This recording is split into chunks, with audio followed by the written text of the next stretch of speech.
ഒരു കാര്യം ഞാൻ പറഞ്ഞേക്കാം, നിങ്ങളെ കാണാൻ വരുന്ന ആളുകളുണ്ടല്ലോ, വായ നിറച്ച് മുറുക്കി ഈ മിറ്റത്ത് തുപ്പടുത് നിർത്തിച്ചില്ലെങ്കിൽ എന്റെ സ്വഭാവം മാറും. എന്റെ സ്വഭാവം മാറി കഴിഞ്ഞു.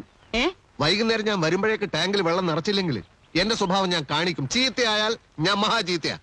ഈ തള്ളയുടെ ധിക്കാർ അവസാനിപ്പിക്കാതെ നമുക്ക് ഇവിടെ സ്വൈലായി ജീവിക്കാൻ പറ്റില്ല. ഞാൻ മേലാണെങ്കിൽ അത് തിന്നത്രേ. അതിന് ഈ തള്ളക്ക് എന്താ ചെയ്തോ? ആരാണ് നിന്റെ തള്ള? ഞാൻ വക്കീലായിട്ടാ സംസാരിക്കുന്നത്. വേലക്കാരന്റെ സ്ഥാനത്ത് നിന്നാ മതി. അതിനാരാ ഇവിടെ വേലക്കാരൻ? ഞാൻ വക്കീലിന്റെ ബന്ധുവാ. അതേന്ന്, ഞങ്ങള് ബന്ധുക്കളായിട്ട് വരും. അതൊക്കെ പോട്ടെ. വൈകുന്നേരം ഞാൻ വരുമ്പോ മുകളിൽ ടാങ്കിൽ വെള്ളമില്ലെന്ന് പറഞ്ഞാൽ ഇവിടെ എന്തൊക്കെയാ സംഭവിക്കാന്ന് എനിക്ക് ഇപ്പൊ പറയാൻ പറ്റില്ല. എടോ കുഞ്ഞുകണ്ണ, ഇങ്ങ് വന്നേ. ഏത് വകയിലാ നീ എന്റെ ബന്ധുവാകുന്നത്? വേറെ ഒന്ന് രണ്ടാളോട് നീ ഇത് പറഞ്ഞതായിട്ട് ഞാൻ കേട്ടു, അതുകൊണ്ടാ ചോദിക്കുന്നത്. അതിപ്പം വക്കീലിന്റെ ഇളച്ചന്റെ. നിർത്ത്. എനിക്ക് ഓർമ്മയുള്ള കാലം തൊട്ട് നിന്റെ അമ്മയ്ക്ക് എന്റെ വീട്ടിൽ ചട്ടിയും കലവും കഴുകലായിരുന്നു പണി. അങ്ങനെയുള്ള തുക്കട ഫാമിലി അല്ലടാ Nenmara family. Don't repeat it bloody fool. അങ്ങോട്ട് പറയേ. വക്കീലിന്റെ അടുത്തും ഡോക്ടറുടെ അടുത്തും ഒന്നും ഒളിച്ചു വെക്കാൻ പാടില്ല. താനൊരാളെ കൊന്നു, പോലീസ് തന്നെ അറസ്റ്റ് ചെയ്തു, കേസ് കോടതിയിൽ വന്നു. കൂട്ടക്കേറിയെന്ന് താൻ പറഞ്ഞു ഞാൻ തന്നെയാണ് കൊന്നതെന്ന്. കുറ്റം ചെയ്തവന്മാരൊക്കെ അങ്ങനെ പറയാൻ തുടങ്ങിയാൽ പിന്നെ ഞങ്ങൾ എന്തിനാണോ ഈ കോട്ടുകൂട്ട് നടക്കുന്നത്? വിട്ടിത്തായിപ്പോയി, മഹാവിട്ടിത്തായിപ്പോയി. അഡ്വക്കേറ്റ് PS നെന്മാറ, എന്താണാവോ ഇദ്ദേഹത്തിന് വേണ്ടത്? കഴിഞ്ഞതൊക്കെ കഴിഞ്ഞു, ഒന്നും പേടിക്കണ്ട. തന്നെ ഞാൻ രക്ഷിക്കാം. എങ്ങനെ? പട്ടാപ്പകല് നടു റോട്ടിൽ വെച്ച് 100 കണക്കിന് സാക്ഷികളുടെ മുമ്പിൽ വെച്ച കുനിശ്ശേരി കുഞ്ഞു മുഹമ്മദിനെ അയാളുടെ അളിയൻ ഇസ്മായിൽ കുത്തിക്കൊന്നത്. പക്ഷെ ഇസ്മായിൽ ബുദ്ധിയുള്ളവനാ. കോസ്മോപൊളിറ്റൻ ക്ലബിൽ ചീട്ട് കളിച്ചുകൊണ്ടിരുന്ന എന്റെ അടുത്ത് നേരെ വന്ന് വിവരം പറഞ്ഞു. വലിയ കോളിളക്കം ഉണ്ടാക്കിയ കേസായിരുന്നു അത്. പക്ഷെ എന്തായി? ഇസ്മായിലിന്റെ രോമം തൊട്ടില്ല. കുറ്റം സമ്മതിക്കാൻ തന്നെ ആരാ പ്രേരിപ്പിച്ചത്? എന്താ തന്റെ ഉദ്ദേശം? നമുക്ക് അപ്പീൽ കൊടുക്കുന്ന വക്കീൽ പറയുന്നത് വളണ്ടറി കൺഫെഷൻ അല്ലെന്ന് കോടതി പറയാം. CRPC 374, 375 മെമ്മോ ഓഫ് അപ്പിയറൻസ് അടക്കം അപ്പീൽ ഫയൽ ചെയ്യാം. എന്നെ പുറത്തിറക്കാനാണോ? എന്താ വിശ്വാസമില്ലേ? വോളണ്ടറി കൺഫെഷൻ അല്ലെന്ന് നിങ്ങൾ എങ്ങനെയാ പ്രൂവ് ചെയ്യാൻ പോകുന്നത്? ഈ കേസ് എന്നേക്കുമായി അവസാനിച്ചു കഴിഞ്ഞു. ഇതിന് റീ ഓപ്പൺ ചെയ്യുന്ന പ്രശ്നമേ ഇല്ല. താനൊരു മാനസിക രോഗിയായിരുന്നു എന്നുള്ള ഗ്രൗണ്ടിലായിരിക്കും എന്റെ അപ്പീൽ.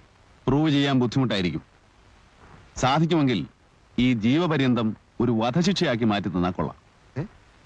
എന്താ, സാധിക്കോ? ഇയാള് ശരിക്കും ഒരു മാനസിക രോഗി തന്നെയാണോ?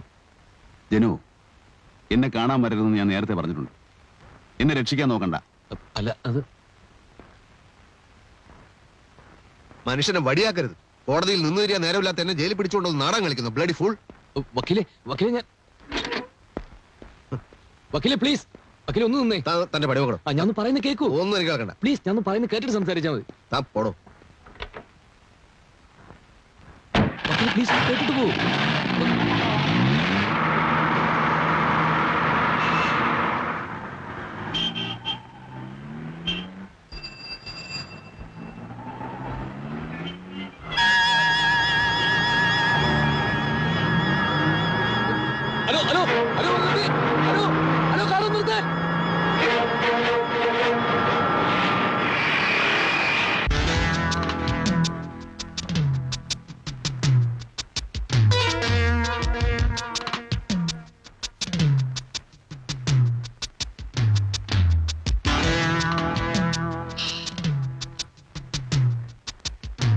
റൂമിലാളുണ്ടല്ലോ. ഉണ്ട് സർ. അതെ അതെ, ഒന്നും ആലോചിക്കാതെ അല്ലല്ലോ നമ്പ്യാർ ഇതൊക്കെ ചെയ്യുന്നത്. ചിട്ടി കമ്പനിയുടെ അധ്യായം ഇതോടെ ക്ലോസ് ചെയ്തു. ഇനി അടുത്ത മേഖലയിലായിരിക്കും കളി. ആളിങ്ങെത്തിയല്ലോ, കൊടുക്കാം. അളിയനാ. ഹലോ, മന്ത്രിയായതിനു ശേഷം ബന്ധുക്കളെ മാത്രമേ താൻ വിളിക്കൂ അല്ലേ?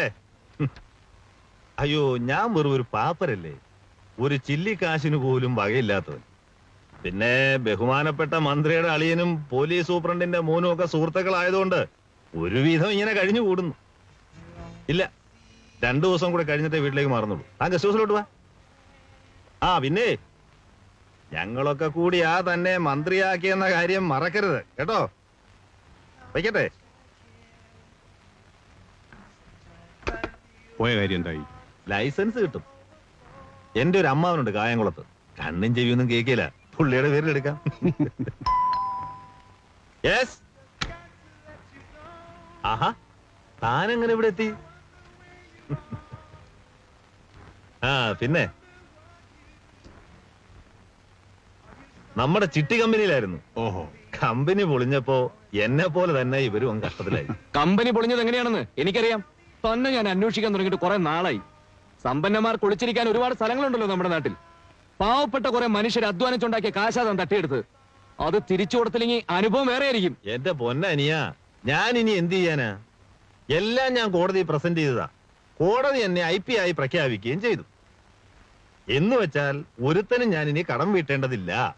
IP 5 സ്റ്റാർ ഹോട്ടലിൽ സ്കോച്ച് കുടിക്കുന്ന പാപ്പര്, നാട്ടുകാരുടെ പണം പറ്റിച്ചെടുത്ത് കള്ളക്കണക്കുണ്ടാക്കി നഷ്ടം കാണിക്കുന്ന കുറെ കമ്പനികൾ, അതും വല്ലവന്റെയും പേരിൽ. ഇവിടെ നിന്ന് ബഹളം വയ്ക്കരുത്. ഞാൻ പറഞ്ഞിട്ടല്ലല്ലോ താൻ ജോലിക്ക് കയറുന്നത്. ഡേവിഡ് ആണ് തന്നെ പരിചയപ്പെടുത്തിയത്. അയാൾ മരിച്ചുപോയി. ഇനി എന്തെങ്കിലും ഉണ്ടേ കോടതി ചെല്ല്. ഓ വേണ്ട, അല്ലാതെ തന്നെ നിങ്ങളെ ഞാൻ നേരിടും. നിയമം വളച്ചൊടിച്ച് കോടതി മുമ്പിൽ നിങ്ങൾ പാപ്പറായിട്ടുണ്ടാകാം. പക്ഷെ RK നമ്പ്യാരുടെ സ്ഥാവര ജംഗമ സ്വത്തുക്കൾ എവിടെയാണെന്നും ആരുടെയൊക്കെ പേരിലാണെന്നും ഇവിടുത്തെ നാട്ടുകാർക്കറിയാം. നിങ്ങളുടെ കള്ളത്തരങ്ങളെ കുറിച്ചുള്ള കുറെ തെളിവുകൾ എന്റെ കയ്യിലുണ്ട്. അത് ജനങ്ങളുടെ മുമ്പിൽ നിരത്തി തന്നെ കൊണ്ട് ഒരു തീരുമാനം എടുപ്പിക്കും.